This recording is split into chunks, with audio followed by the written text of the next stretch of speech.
My prayer for you is that you will join in the effort of being an evangelist, a good news teller, in the God's freedom movement of Jesus Christ, even with people who disagree with us. That's called religious freedom.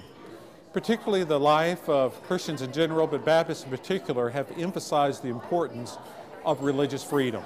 Not because we think all religions are equally the same in their content or truthfulness, but because we believe that everyone was made in the image of God and has a conscience, and that cannot be dictated or forced on others.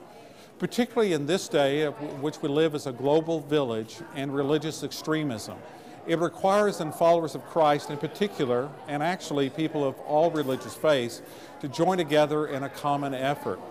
Particularly right now during this time of Islamic extremism and terrorism, and also some responses being given in the name of Christ in light of that. I'm referring to the hope that God provides for us really in a fivefold path. That is that we can all agree that everybody is made in the image of God, and each one is to be treated equally with human respect and dignity. Secondly, there are major differences among the major religions of our world, and therefore we need to talk about these differences. We cannot find a common ground by simply saying they don't exist. We need to talk through them.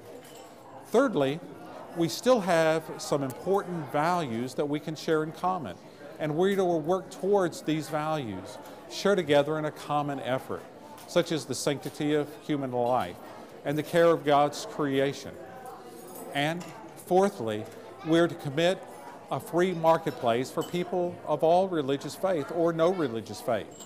That Baptists in particular have stood for the right of people to disagree with us, and that we would risk our reputation, our life, and our wealth in order to provide a free marketplace so people would not be imprisoned or be threatened by the loss of their life or their livelihood because of a particular religious viewpoint.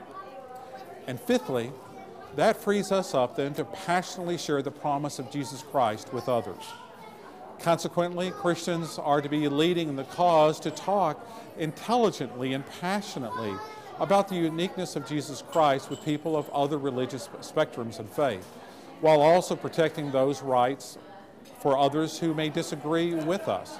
It doesn't help us then to talk about the burning of Qurans in order to try to emphasize the uniqueness of Christ. That actually just hurts our cause. In November, I'll be speaking to a group of Islamic dinner around these 5 points. I'll be because I'm in relationship with some Muslim leaders who understand my passion and commitment to all these 5 points and want me to communicate them for this interfaith gathering. That's not a way of lowering my commitment to Christ Jesus, but it is talking about out of our faith with Christ of how it is that we can talk agreeably with each other in light of differences, and then hopefully promote the active work of religious freedom in countries where Islam or Buddhism or Hinduism or another faith rules as the majority of the adherents in that particular nation, so that religious liberty can truly be a value that's shared around the world. Consequently, we have nothing to fear as we are followers of Christ Jesus and this free religious exchange.